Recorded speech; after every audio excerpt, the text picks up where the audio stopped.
Amma pose la main sur la tempe défoncée de l'éléphante, sur sa peau rêche. Prakash sanglote en racontant qu'un vendeur aux enchères anglais a ordonné d'abattre l'animal, impossible à vendre vu son âge avancé.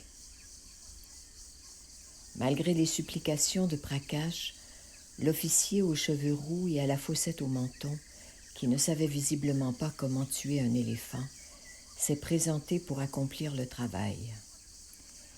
L'éléphante a défait ses liens et s'est rué sur la route. Aucune trace du roux au menton creusé, celui qui a tout bâclé. Amma retire son écharpe et l'applique contre la gueule ensanglantée de l'éléphante. Prakash délaisse aussitôt le flanc de l'animal et déchire un morceau de son lungi pour couvrir l'œil mutilé. Il fait à peine jour dans le tchok. La bave sanguignolante de l'éléphante se répand sur la main, puis sur le bras d'Amma, agenouillé dans une mare de salive, plus épaisse et plus brûlante que du sang.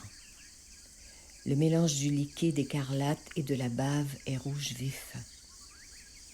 Les jambes d'Amma sont chaudes, mouillées. Sa tunique lui glisse sur la peau. Tout en lui murmurant son affection, Amma fouille la gueule de l'éléphante. Sa langue est incrustée de balles de fusil.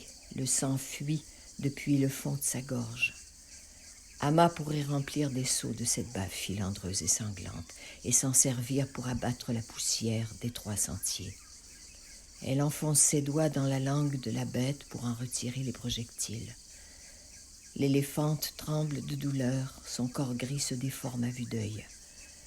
La pauvre appuie sa tête contre la poitrine de Prakash. Amma se lève et prépare son fusil. Elle n'a jamais tiré sur un animal, elle n'a jamais encore tiré sur un être vivant, et elle aurait préféré que cela reste ainsi. Son arme devient alors l'écorce d'un arbre, un remède naturel nécessaire. L'œil magnifique de l'éléphante fixe Amma qui, de toutes ses forces, demande à ses doigts, qui ne semblent plus lui appartenir, d'appuyer sur la gâchette. Elle atteint l'animal en plein cœur. L'éléphante restera à Lucknow, pense-t-elle en posant sa tête sur le front chaud du pachyderme. Cette bonne vieille bête pourra rester à Lucknow. Prakash pleure ses adieux qui se répercutent sur les portes en bois des boutiques.